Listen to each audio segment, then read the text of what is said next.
أعمالنا من يهدي الله فلا مضل له ومن يضلل فلا هادي له وأصلي وأسلم على سيدنا محمد عليه الصلاة والسلام النبي الأمي الذي بلغ الرسالة وأدى الإمانة أفضل الصلاة والسلام عليك يا سيدي يا رسول الله وعلى من اتبعك إلى يوم الدين.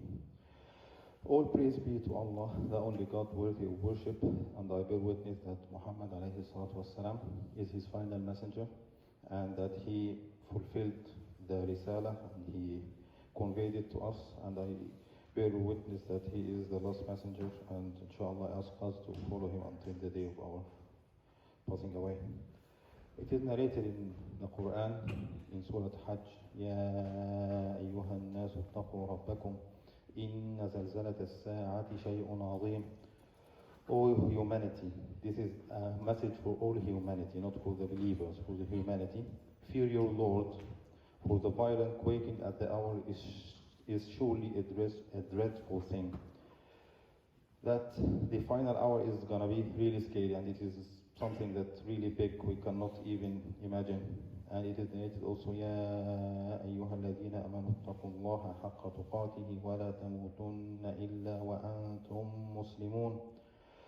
O you who have believed, this is a message to us. Fear Allah as he should be feared, and do not die except as Muslim. Meaning in submission to Allah's will. The day of judgment is going to be a scary thing. We all will die, then will be resurrected. Allah only knows when. And on that day, the sun will be very close to us, like 1 mile away, and we will be resurrected all naked, but all of us will be just fearful of Allah, and nothing else will matter to us except how will this day end for all of us, and how will our accountability in front of Allah is going to be.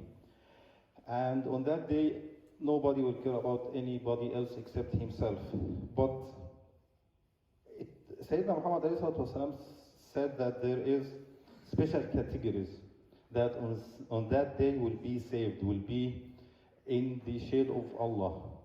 And it is narrated in Arabic, and عن أبي هريرة رضي الله عنه عن النبي صلى الله عليه وسلم قال سبعة يظلهم الله في ظله يوم لا ظل إلا ظله. And then he started saying, إمام عادل شاب نشأ في عبادة الله تعالى ورجل قلبه معلق بالمساجد ورجلان تحابا في الله اجتمع عليه وتفرق عليه ورجل دعته امرأة ذات منصب وجمال فقال إني أخاف الله ورجل تصدق بصدقة فأخفاها حتى لا تعلم شماله ما تنفق يمينه ورجل ذكر الله خاليا ففاضت عيناه. This is a muttafaq alayh, this is an accepted hadith.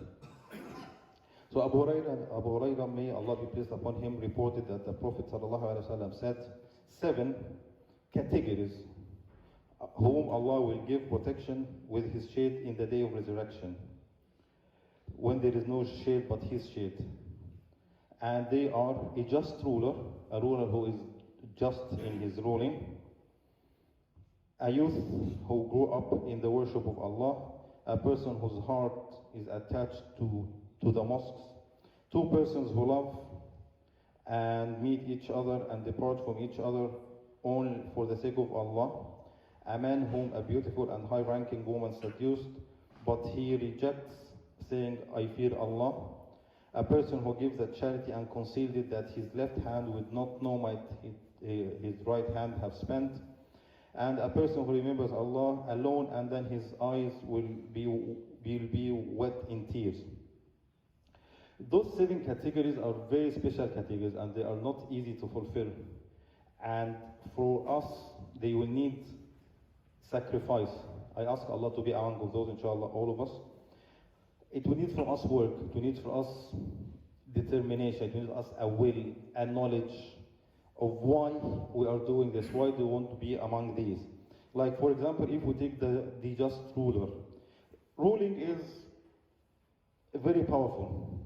Very powerful. Somebody who has the authority to dictate, like, on a country, how it's going to go, right or left. This is the decision we're going to take. We'll go on this path, this path. This will be our friend's nation, this nation or this nation. It's very powerful. Yani. He will meet powerful people who will be in very I would say, elite places or with niche people, and at that time he will have to decide, should I go with the ruling of Allah or should I go with the flow? The other nations like want to do this, but for the sake of Allah, this is the right path. So it is not easy. That is why he had this status that he will be, inshallah, in the shade of Allah. He has the power, he has all the tools to do whatever he wants to do, but still all his decision is made for the sake of Allah. All the rulings are with the Sharia in his mind. It is not about saying that, okay, I'm a Muslim, that's enough. It's not enough for a ruler.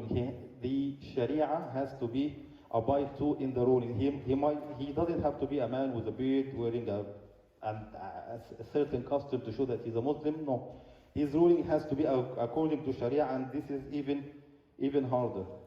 Imagine a society that under such ruler, they will feel safe, they will feel that, okay, we are minding Allah, then the sense of awareness of Allah will increase in this country, and that ruler will get the reward from all the followings in his country, and inshallah this will make his mizan in akhirah very heavy, and inshallah he'll go to Jannah. Like, if we compare this country to other Muslim countries, in here they allow gambling, they allow the sale of alcohol because of the amount of taxes they get into the treasury because of that. And in Muslim countries, unfortunately, this is the same.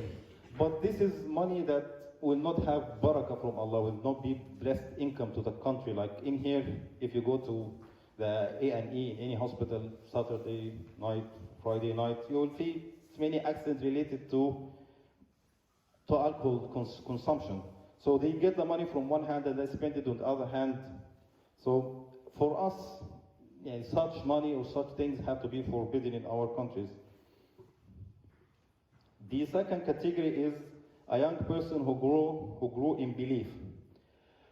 Young persons, they have the strength, the energy, the will, I will not say the will, but the ability to do so many things. And at that age, if they are aware that this is not for the sake of Allah, or this will be good in the face of Allah, then if they stop doing it solely for the sake of Allah, that will be the reward. They will be, inshallah, in the shade of Allah, when there is no shade but Allah's. And such a young person, if at that age he will be able to harness his desire, harness his wills to live like his peers in this country do, how will he be when he gets older? Inshallah, he will be a better Muslim, he can be a stronger leader, he can be many things that will be helpful to the Muslim society. And if we consider like such person being in a university or a school, they would be a good example for other people who want to know about Islam, or then you see him, okay, this guy looks good, he studies well, he is an athlete, for example, but he doesn't go drink, but he's still a good person to be around. And then they will start asking. So in that way, he has done some sort of indirect da'wah, and he has invited non-Muslims to wonder, why is that guy that good and still he doesn't drink, and he seems funny but still he doesn't drink, he can take care of others but he doesn't drink, or and they start thinking, and this is why such persons are regarded highly in the eyes of Allah. The third category is a man whose heart is attached to mosques. This is a very powerful thing. The main connection between us and Allah 5 times a day is our written prayers. So if a man is living all his day and night thinking about the mosques, I've prayed in this mosque, inshallah next week, or my next prayer is going to be where I have a business meeting, let's say in central London, so he will search before going, this is a mosque where I can pray. And then he will put his appointment like 15 minutes before or 15 minutes after, so that he doesn't miss the prayer in the mosque. So will such a person even miss a single prayer in his life? Will he miss a single prayer in his life? Definitely, I would say no. That is why he is so highly regarded in the way of Allah. His day revolves about prayer. His days revolve about his connection with Allah. So how will that connection strongly will be? And how will he benefit from that? And inshallah, all the society around him will benefit.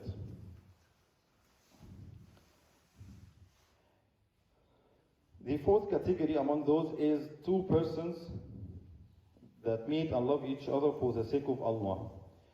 Islam is a deen or a religion of society, the religion of community. It's not a single person's religion that, okay, if I'm good, then I don't care, or if I am strong on myself, then I can keep that strength. This doesn't work. To be honest, believe me, this doesn't work. Each and every one of us will need some sort of a support companions around him, supports friends, that when his iman fades a little bit, then other people can, his friends, this circle can help him stay on the right path. They can be his mirror. They can be his way of bringing him back into fold, bringing him back on the right path. And like the hadith, al-mar'u ala dini khalilih, so the person is following the religion, in other words, the path of his friend. So each and every one of us will have to take care and be careful among whom he goes out and he makes fun and he enjoys his time. So like some people among us will ask us to go to a pub. Some people ask us to go to somewhere better. Some people ask us to go to a prayer. So each and every one of us will have to be sure to control very well his inner circle, and will have to take care of his sons, that they have to follow on that, because it is certain moments in time where you have the choice: should I go right or I go left? I know that right is better, or going to a mosque to pray is better. Then we can go watch something together. But if that guy will tell you we can go watch something first, then we can pray later, and in a whisker of an eye, the prayer is gone. The prayer is gone, especially in winter time. So if you delay the prayer, like especially for Dhuhr and Asr now, with Maghrib, if you just decide the wrong decision that I will just delay it for another 10 minutes because I'm busy in something, it's gone. So this person being in your life, on your circle, will help you to avoid this, will help you to stay in the path, will help you to have the right priorities at the right time. I ask Allah to make us among those, and I ask Allah for forgiveness. So, ادعوا الله وأنتم مقرون بالإجابة. استغفر الله لي ولكم.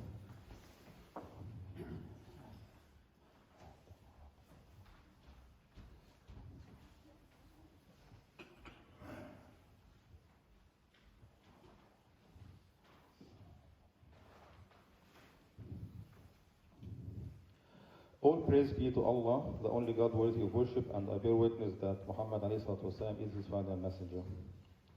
Today we are discussing the hadith of the 7 persons that Allah has said, that Sayyidina Muhammad in the hadith said that they will be in the shade of Allah in the day of judgment. We have discussed the just ruler, young person grow in belief, a man whose heart is attached to mosques, 2 persons who meet and love each other solely for the sake of Allah. The 5th category is a man invited by a woman with high status and wealth, and he would say no. But he would say no because inni akhafullah, because I fear Allah. That would be the only thing in his mind when he says no. A woman of such a status is normally hard to get. So when she asks him, that's even more tempting. And if such a woman will hear a word no, then this guy will be her enemy from there on. Like what happened with Sayyidina Yusuf alayhi salam, when he was asked with the woman he was living in her home, he was normally there around her, and she asked him, and she, even in Surah Yusuf, وغلقت الأبواب. She closed the door and she said هيت لك. She said I'm ready for you. And he said معاذ الله إنه ربي أحسن مثواي, that he is my Lord. He meant his guardian or her husband. إنه ربي أحسن مثواي, that he raised me well and I cannot betray his trust in me. And he ended up in jail. So he gave up his freedom because of the fear of Allah. And he said, Allah was paraphrasing, that the prison is more beloved to me than doing this sin. Although it wasn't easy, nobody would have known. He would have said, Allah, I was under pressure, I had to do this, I had to do that, but Allah knows our hearts. So he said, Ma'ad Allah, like that same person that Sayyidina Muhammad spoke about, he said, Inni akhaf Allah, and that was the end of it. A charity, the sixth category is a charity-loving person. Such person he spends. He doesn't fear poverty.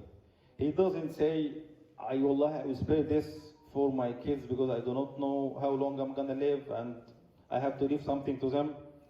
But Abu Bakr, when he was asked to make donation in Ghazwat Hunayn, he gave all his wealth. And Sayyidina Muhammad asked him, what did you leave to your family? He said, I left to them Allah wa Rasuluh. So from there, if I care too much about my family, Allah will love them more than I love them. Allah is more generous than I am. Allah has more than what I have, or whatever I'm going to have throughout this life. So he doesn't feel poverty for the sake of Allah.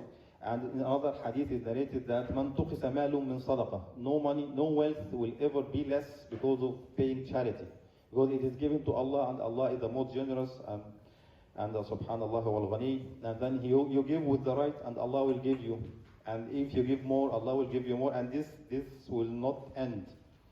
And it is in the best people for us to give charity to is the family members, like our sons and daughters and wives, and the relatives, and so on, so it goes. So this always helps in Salat al-Rahim, the connection with the relatives. And it is specified in this hadith here that give with his left, that with his right will not know. That his charity is solely and sincerely for Allah. He doesn't want any people to see him, even he's hiding from his own self.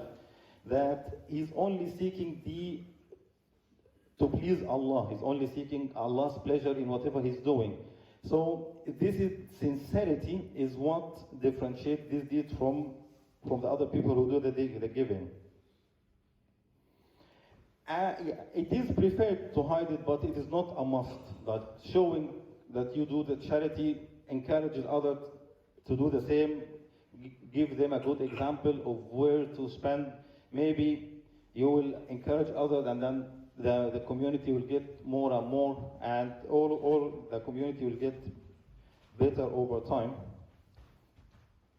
The last but not least in this hadith is the man made dhikr and his eyes were wet in tears. This is something that is, I ask Allah for all of us to taste it. It is something that's very hard to reach. It comes with a real feeling that comes from inside. It comes from real feeling the connection with Allah. It comes with the feeling that I really worship God. I really worship Allah. I'm trying to understand what Allah has preserved to me, and how I am humble to Allah, and how we are really in need of Allah in everything and every day and every minute. Normally this would happen in the middle of the night. Like somebody will make dhikr, make sujood to Allah, and then his eyes will go in tears. When he is doing Qiyamul Layl, which is a very specific worship to very specific people that Allah chooses. Not everybody can do this, although it is open to everybody, and the night in the winter time is very long and inviting for all of us to do this sort of worship. And somebody will do this, he will have to be really more than sincere, I would say. That nobody sees him and he's making dua to Allah, and then his iman will go higher and higher, and then he will start crying, and he will start reflecting on Allah's creation, to understand Allah more, to be more cautious of Allah, and then next day, inshallah, he will be in a better state of iman, and he will be in a better situation, and such person will be very soft-hearted, and will be always aware of the teachings of Allah, always abiding to them, always trying to, and even among people, he will be helping, he will be generous, he will be many things, as long as he's aware of Allah and what Allah wants and how he can fulfill that. Today's khutbah wasn't that long, it was relatively short, and because it is about one hadith, and this hadith for all of us, it's about softening our hearts, about trying to find more ways to Allah. Last week we spoke about Ibadur Rahman, and there's a page and a half in Surah Al-Furqan that described Ibadur Rahman, and this week was a completion or addition to what we have spoken about last week, that Allah has described to us how to worship Him, how to get closer to Him, how to be in a higher status in His eyes, inshallah, in the Day of Judgment. And to conclude, these 7 categories has sincerity all around them. All the 7 categories have sincerity, ikhlas, in the worship to Allah. This is the main thing that's common among them. A charity giver, a man who does dhikr, a woman invited by a woman, 2 persons who love each other love each other for the sake of Allah, man who's hardly attached to the mosques, a young person grew in belief, a just ruler. All of them are sincere for the sake of Allah and Allah alone. These are not the only categories that have been mentioned in other hadith. There are other hadith that have been mentioned, other categories that are in the shade of Allah, but this is the longest one of them that have 7 categories. And if we decide or we target to be in one of these categories, at any age it can be fulfilled. Like a younger man or a woman, of course, can have more chances of being in more than one category, but the elderly, they can be like the man who cried at the night, or a charity-loving person, or a person who loves praying in mosques. So it is open. It gives us chances. It gives us opportunities to be better in the eyes of Allah. And of course, it is how we reflect. It is how we read the hadith. It is how we read and made and try to give a better understanding of the ayahs in the Surah Al-Furqan. It is how we reflect, how our heart will receive these messages. So such things, it has to come from us. It has to come from our sincerity. It has to come from our will to serve Allah, especially not living in a Muslim country. I always say this, not living in a Muslim country, we all have this duty of showing a good Muslim, how a good Muslim should be, how we as a Muslim in the community, how we help, how we are able to mingle. We must be among the non-Muslims, but we have to keep our values, we have to keep our friends, our circle has to be strong so that we can keep our faith. Many things that have come from inside. I cannot speak on behalf of all of you, but each and every one of us will have to think about his own circle, his own community, how it's going to help, how it's going to mingle, how it's going to affect others. And I ask Allah, inshallah, to make us among those who Allah chooses to be in His shade when there is no shade except His. And I ask Allah to choose us and utilize us in this dunya and to be among His slaves and among His good worshippers. أستغفر الله لي ولكم. اللهم إنا نسألك حبك وحب من أحبك وحب عمل يقربنا إلى حبك. اللهم إنا نسألك حبك وحب عملك وكل عمل يقربنا إلى حبك. اللهم ربنا استخدمنا ولا تستبدلنا، اللهم ربنا استخدمنا ولا تستبدلنا، اللهم ربنا استخدمنا ولا تستبدلنا.